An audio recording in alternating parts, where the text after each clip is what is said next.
Mistress Malik thought of showing her sketch to her daughter-in-law in future। Shrimati Malik ने सोचा कि भविष्य में वह अपनी पुत्र वधू को जो स्केच है घर में बनाया गया था उसका को दिखाने के बारे में सोचा था। श्रीमती मलिक ने सोचा कि भविष्य में वह अपनी पुत्र वधू को और अपना जो स्केच है जो कि शिल्पकार के द्वारा तैयार किया गया था को वह दिखाएगी। The architect painted her in the sketch. और शिल्पकार ने उसका जो बरामदा है उसमें एक स्केच है वो बनाया। The figure in the sketch, जो स्केच में फिगर बनाई गई थी was elegant and graceful. Elegant थी, बिल्कुल ही उसमें श्रीमती मलिक शालीन दिखाई दे रही थी, सुंदर दिखाई दे रही थी। She wanted to her daughter in law, और वह अपनी पुत्र वधू को बताना चाहती थी। She was so young in young days, कि वह यह और चाहती थी अपनी पुत्र वधू को बताना कि युवा अवस्था में वह कितनी सुंदर थी, और युवा थी, सुंदर थी। और संक्षेप में कहा जाए the sketch was an image of satisfaction. संतुष्टि की एक कल्पना थी कि उसको देखकर और श्रीमती मलिक को संतुष्टि महसूस होती थी। तो श्रीमती मलिक ने और भविष्य में अपनी पुत्र वधू को अपना स्केच और दिखाने के बारे में क्यों सोचा था। नंबर 1 तो आपको ध्यान रखना है कि उस स्केच को किसके द्वारा तैयार किया गया था, आर्किटेक्ट शिल्पकार के द्वारा किया गया था। नंबर 2 कि जो स्केच में फिगर बनी हुई थी मिस्ट्रेस मलिक की वो बिल्कुल ही एलिगेंट, शालीन और ग्रेसफुल, और एलिगेंट एक तरीके से सुंदर और शालीन थी।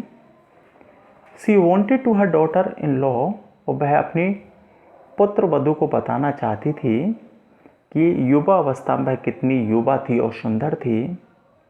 और संक्षेप में कहा जा सके तो स्केच है जो कि फिगर तैयार किया गया था वो संतुष्टि की एक कल्पना थी।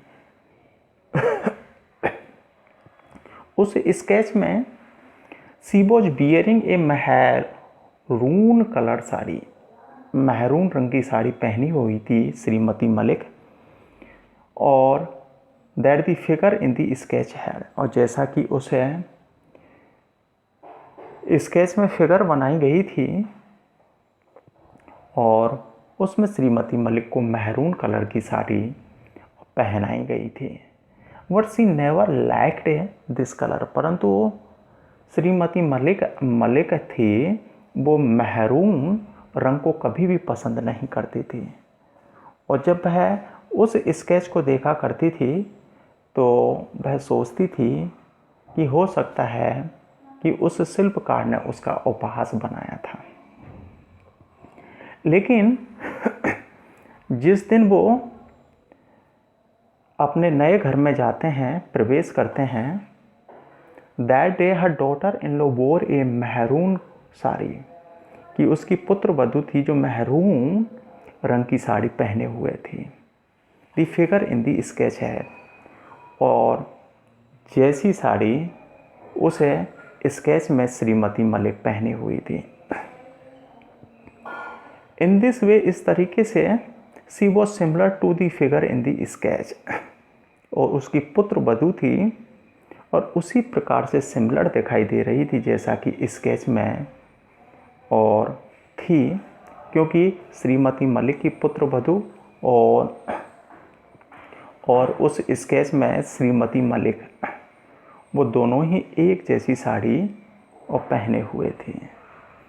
और श्रीमती मलिक सोचती है कि कहीं गलती से उस शिल्पकार ने उसकी जगह कहीं पुत्र वधू का तो और वो स्केच नहीं बना दिया था। लेकिन वो सोचती है कि जब ड्राफ्ट प्लान तैयार किया गया था तो पुत्र वधू थी, उसका नामो निशान नहीं था। और ए रूम 10x8 के माध्यम से जो मैसेज दिया गया है, संदेश दिया गया है, जो हमें सुझाव दिया गया है, वो क्या है? As you sow so shall you reap. आप जैसा बोओगे आप वैसा ही और काटोगे। हमको ध्यान रखना है कि इसके माध्यम से जो मैसेज दिया गया है, care and respect for Elder brother. जो यंगर जनरेशन है उसे जो एल्डर जनरेशन है उसका रेस्पेक्ट करना चाहिए, उसका केयर करना चाहिए। Mistress Malik did not respect her mother in law. जैसा कि श्रीमती मलिक ने अपनी पुत्र वधू का और कभी भी सम्मान नहीं किया। सी gave a store room for living. और उसने अपनी पुत्र और जो अपनी सास है उसको एक स्टोर रूम में रखने के बारे में सोचा था। और mister Malik was mistress Malik से यस मैन। और जो श्रीमान मलिक था, श्रीमती मलिक का जो हस्बैंड था, केवल यस मैन था, केवल हाँ ही करने वाला व्यक्ति था, इसके अलावा कुछ भी नहीं था। सी रियलाइज दीज मिस्टेक्स है। और श्रीमती मलिक को अपनी इन सभी गलतियों का एहसास होता है। When C became a mother in law.